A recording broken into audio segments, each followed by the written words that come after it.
the book comes out, if people like it, then they're going to be waiting on the next one. There's going to be pressure.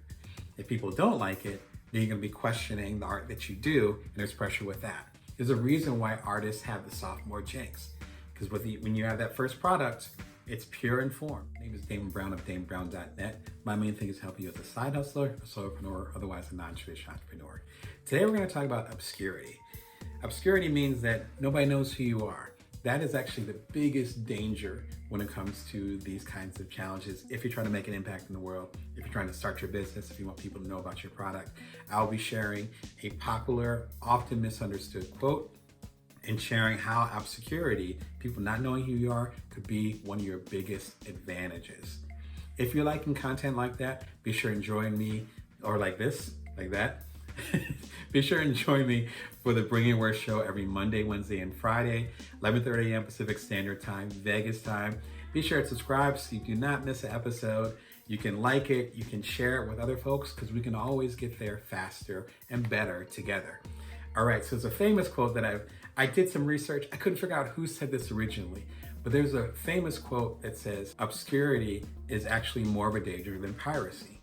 Now, this actually came from the earlier ages of the internet and tech, where people like Napster age and so forth, where people were so-called stealing content.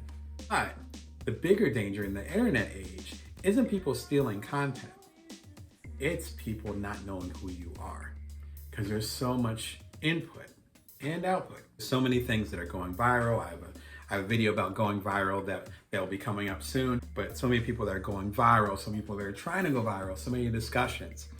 That obscurity though, which I'm familiar with for sure, that obscurity can actually be to your advantage. If people don't know who you are, right? People don't know you're a dog on the internet. If people don't know who you are, then you have this opportunity to make some serious headway. And in fact, your obscurity could become a superpower. Let me explain in 3 different ways. Number 1, if people don't know who you are and the impact you're trying to make, you can cultivate the minimal viable audience. This term comes from Seth Godin over at Kimbo.com. Shout out to him. And I have some videos about that.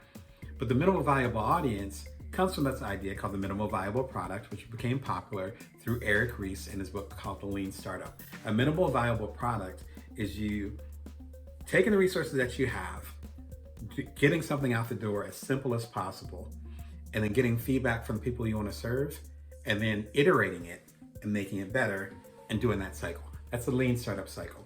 Seth Godin took this and said, you know what, let's apply this to audiences. Who's your minimal viable audience? What are the 1 to 10 people that you really can serve the best right now? That you created this product, again, my latest book, Built From Now, that you got this particular thing for. Who is it for? Who are you creating it for? Get it to them. Then get feedback. Make the product or service better. And then as they get more into it and you improve, they're going to bring in more people. And as Kevin Kelly says, you'll have your 1,000 true fans as you build that up. When you're in obscurity, when you're not known to the general public or that specific audience, you can really cultivate that. When I first started my first book imprint, which is actually my only book imprint, I don't know, multiple, with my book imprint, it started with The Bite-Sized Entrepreneur. That became a bestseller, but even the scale of the bestseller that it was at was smaller than some of the heavy hitters. Therefore, I was able to connect with audiences. People were able to buy the copies from me. I was able to build my business book audience over the past 5.5 years with the 8 books that I've written. And now I'm to the point now where I can have a bestseller and still connect with those different audiences. But I was able to connect with them in a way that I wouldn't if I had a major bestseller. Think about Elizabeth Gilbert. I love her book, Big Magic, but other people loved her and got to know her through her book, Eat, Pray, Love. And she has some amazing TED Talks where she talks about that experience, where with Eat, Pray, Love, it ended up being hard because she sold 10 million copies of Eat, Pray, Love. She was one of the most known authors in the world. After that, how does she build that minimal viable audience? How does she create? How does she build? Where does she go from there? We get so obsessed with the mountaintop after, let's say we go viral on TikTok, whatever, that we don't have a strategy for after that. I have some videos that talk about that at youtube.com/BrownDamon, including about how to build a following, how to go viral. I'll be sure and throw some links in, but go over to youtube.com/BrownDamon and you can catch some of those videos and see what some of the issues with having success early. Number 2, if no one knows your name, you can focus on your best intentions, which should be service. If you're clout chasing, as the kids say nowadays, and you're just trying to get another level of likes or get retweets, whatever, that's going to start to hurt your product, your service. Even the viral videos that you do, if you're on YouTube like myself, or you're on TikTok or whatever channels, if you're focused on just trying to get the next hit, then you're going to have some failure there. I talk about that in Built From Now, my latest book, where after we sold Cuddler, which was the startup that got really popular and I'm selling it, I spent a period of time where I was lost because I was trying to find the next hit. Cuddler came about and we founded Cuddler, the app which connected people for hugs. We founded that because we wanted to serve the communities, and eventually we ended up serving the world. But once we had 250,000 users, we're on the cover of the Wall Street Journal, and our app was sold, I was a little bit lost because I'm like, wait, what's my main intention now? If no one knows your name, if you haven't had success yet, at least in a public way, then you can just focus on the purity of your intention.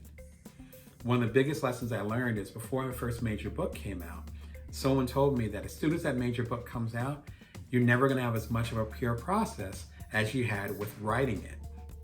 In other words, as soon as a book comes out, if people like it, then they're going to be waiting on the next one. There's going to be pressure. If people don't like it, then you're going to be questioning the art that you do, and there's pressure with that. There's a reason why artists have the sophomore jinx, because when you have that first product, it's pure in form. That second product, you got some market feedback, and that can make it a little bit harder. Lastly, if you're relatively obscure in your field, you have the opportunity to negotiate really, really well. I know there's instances where I've gotten more intellectual property, which gets into passive income. I'll be sure and throw the link into my passive income videos. I have like 48 different passive income sources as I'm recording this. I was in a place where people didn't really know my name, so they're willing to give me more. I wasn't really known in this community, so I was able to negotiate really well as far as the rights that I held. And as I got out of obscurity, those rights, those intellectual properties, those passive income streams that I held suddenly became very, very valuable. There's a classic story about George Lucas, and he was negotiating for Star Wars. This is back around the time I was born in the 70s, right? And whichever major company it was, he was negotiating with, 20th Century Fox or whomever, he was only negotiate so much because he was a really early filmmaker. He was like in his early 20s. He'd done a couple things in film school and so forth. So what he said is, I want to get the rights to the ancillaries, which means toys, which means McDonald's lunchbox, Happy Meals, things, those kind of things. Now at the time, again, the early to mid 70s, that wasn't a thing. You got to think back 40, 50 years ago, that wasn't a thing.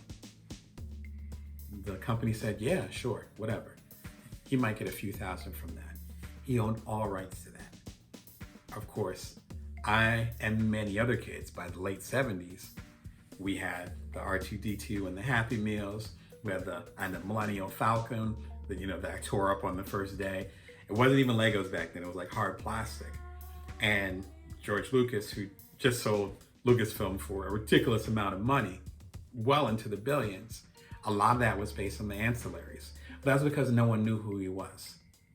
You can bet if it was a Steven Spielberg, who was one of his peers at the time, and he already did Jaws and all these other things, they would not give him the rights to these ancillaries. But because he was an obscure director, they're like, sure. That ended up being a billion, maybe $1 trillion industry at this point. So you have the opportunity to negotiate well because people don't know your name. Use that to your advantage. It's on some 48 Laws of Power stuff. I talk about the 48 Laws of Power in my new book, Career Remix. I got a chance to interview the author of it. So shout out to him. Hope you're doing well. But I have some interviews with him in there. Be sure and check out Career Remix there. A lot of these techniques as far as how we can often underestimate the amount of power that we have, and we're able to do amazing stuff once we do recognize our power. So I hope this makes you feel better, and less bitter about you not hitting fame yet. There's some power in being in the shadows. Relish it. And if you get what you want, this is going to be a limited time. So take advantage of the power that you have while you have it. If you're enjoying the content, be sure to subscribe. I'm here every Monday, Wednesday, and Friday, 11:30 a.m. Pacific Standard Time, Vegas time. If you subscribe, then you'll be able to get it for free. You'll get a notification every time I have a new video out. And you can share it with other people. Be sure and like and put some comments in there if this stuff is resonating with you, or if you totally disagree with it. Either way is fine. I'm here to start the conversation. Lots of playlists that are available, so be sure to go to youtube.com/BrownDamon and check out the free playlists, all towards passive income, towards daily routines and habits, these ways that you can step up your game. Until next time, remember that you can bring your worth, that you can always build from now. Take care.